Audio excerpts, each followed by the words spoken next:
The one and only Ivan, starting on page 182. Bad Guys. Most of the day I doze. Late in the afternoon, Mac approaches. Bob slips under knot tag. He prefers to keep a low profile around Mac. Mac's gaze falls on my pool. A corner of one of my paintings is visible. "What's that, big guy?" he asks. I calmly eat an orange, ignoring him, but my heart is racing. Mac kicks at my plastic pool. Underneath it are all the paintings. Mac yanks on a piece of paper. It slips out easily, and he doesn't seem to notice the other paintings. The page is striped with green, which is what happens when blue paint and yellow paint get together. It's supposed to be a patch of grass. Not bad. Where'd you get the paint anyway? George's kid? He considers. I bet I'll get 30 for this picture, maybe even 40. Mac turns on the TV. It's a Western. There's a human with a big hat and a small gun. He has a shiny star pinned to his chest. That means he is the sheriff, and he will be getting rid of all the bad guys. "If this sells quick, I'm getting you some more of that paint, buddy," Mac says. He walks away with my painting. Ruby's painting. For a moment, imagine what it would feel like to be the sheriff. There's a little ad. Not like add and subtract, but like an advertisement. "Good news, huh?" Bob says when Mac's out of earshot. "Looks like you'll be getting some more supplies." "I don't want to paint for Mac," I say. "I'm painting for Ruby." "You can do both," Bob says. "You're an artist after all." While I watch the movie, I try to come up with a new hiding place for my paintings. Maybe, I think, I could fold them once they're dry and stuff them into knot tag. It's a long movie. At the end, the sheriff marries the woman who owns the saloon, which is a watering hole for humans, but not horses. It's been a long time since I've seen a Western that was also a romance. "I liked that movie," I say to Bob. "Too many horses, not enough dogs," he comments. An ad comes on. I don't understand ads. They're not like Westerns where you know who the bad guy's supposed to be. And they're hardly ever romantic, unless the man and the woman are brushing their teeth before they face lick. I watch an ad for underarm deodorant. "How do you know who's who if they don't smell?" I ask Bob. "Humans reek," Bob replies. "They just don't notice because they have incompetent noses." Another ad comes on. I see children and their parents buying tickets, just like the tickets Mac sells. They laugh, enjoy their ice cream cones as they walk down a path. They pause to watch two sleepy-eyed cats, huge and striped, dozing in long grass. Tigers. I know because I saw them on a nature show once. Words flash on the screen, accompanied by a drawing of a red giraffe. The giraffe vanishes, and I see a human family staring at another kind of family. Elephants, old and young. They're surrounded by rocks and trees and grass and room to wander. It's a wild cage, a zoo. I see where it begins and where it ends. The wall that says, "You are this, and we are that, and this is how it will always be." It's not a perfect place. Even in just a few fleeting seconds on my TV screen, I can see that. A perfect place would not need walls. But it's the place I need. I gaze at the elephants, and then I look over at Ruby, small and alone. Before the ad ends, I try to remember every last detail. Rocks, trees, tails, trunks. It's the picture I need to paint. Imagining. It's different now when I paint. I'm not painting what I see in front of me, a banana, an apple. I'm painting what I see in my head, things that don't exist, at least. Not yet. Knot tag. I pull out knot tag stuffing. Carefully, I fill her with my paintings, hiding them so Mac won't sell them. She's large, bigger than Bob, but I still have to crumple a few of them. Bob tries to settle on her for a nap. You've killed her, he complains. I had to, I say. I miss your stomach, Bob admits. It's so spacious. When Julia arrives, she notices that I've used up my paints and paper. Wow, Julia shakes her head. You are one serious artist, Ivan. One more thing.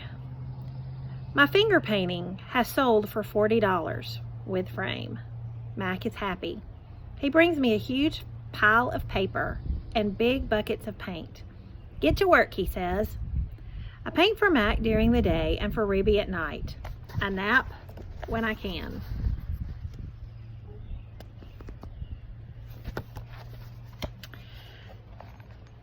But my nighttime picture isn't quite right.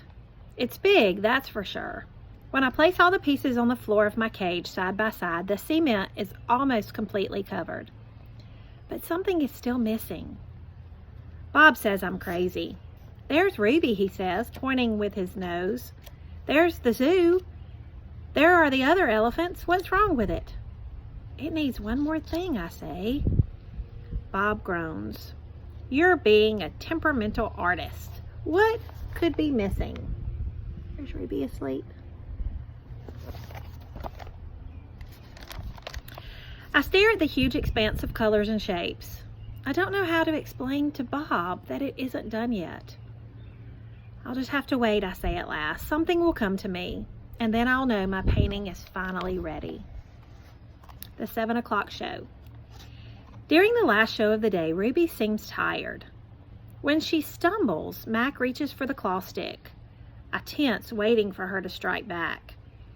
Ruby doesn't even flinch. She just keeps plodding along, and after a while, Snickers jumps onto her back. 12.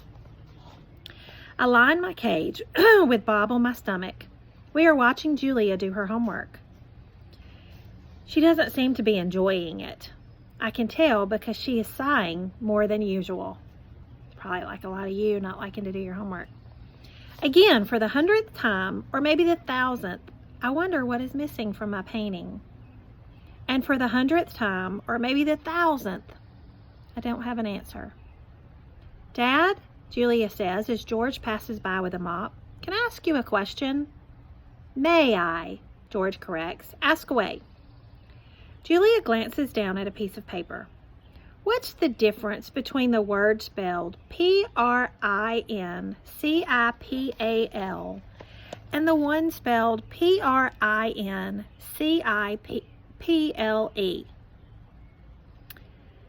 The first one is the head of the school, like Miss Garcia.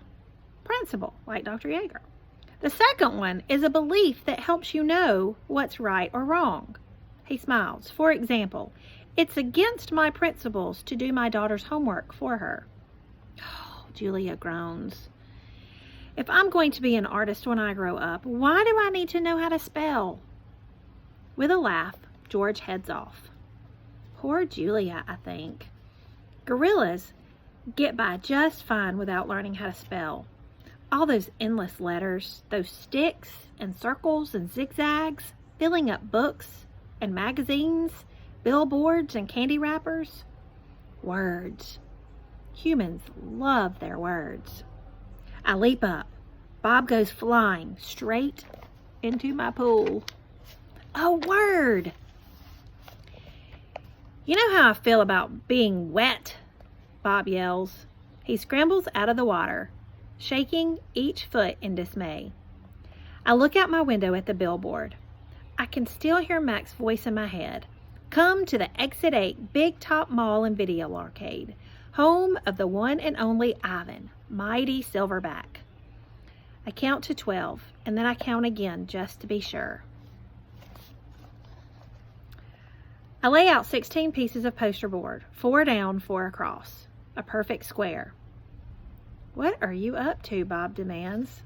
I'm guessing it doesn't involve sleep. "It has to do with the billboard. That sign's a monstrosity, particularly since I'm not featured." I grab my bucket of red paint. "You're not on the billboard because you're not in the show," I point out. "Technically, I don't even live here," Bob says with a sniff. "I am homeless by choice." "I know, I'm just saying." I study the billboard. Then I make 2 fat lines, like broom handles. Another fat line connects them. I stand back. What do you think?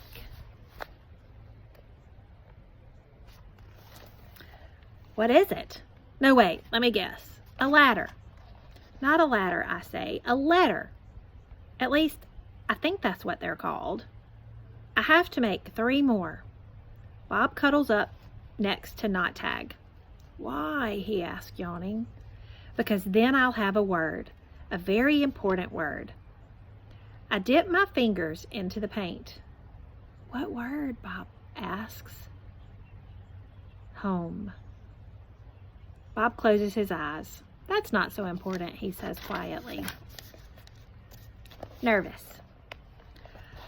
All day long, I knuckle walk circles around my cage. I'm so nervous I can't nap. I can't even eat. Well, not very much anyway. I'm ready to show Julia what I've made. It has to be Julia. She's an artist. Surely she'll truly look at my painting. She won't notice the smudges and tears. She won't care if the pieces don't quite fit together. She'll see past all of that. Surely Julia will see what I've imagined. I watch Ruby trudge sullenly through the 4 o'clock show and wonder, what will happen if I fail? What if I can't make Julia understand? But of course I know the answer. Nothing will happen. Ruby will remain the main attraction at the Exit 8 Big Top Mall and Video Arcade, conveniently located off of I-95, with shows at 2, 4, and 7, 365 days a year, year after year after year. That's it for today.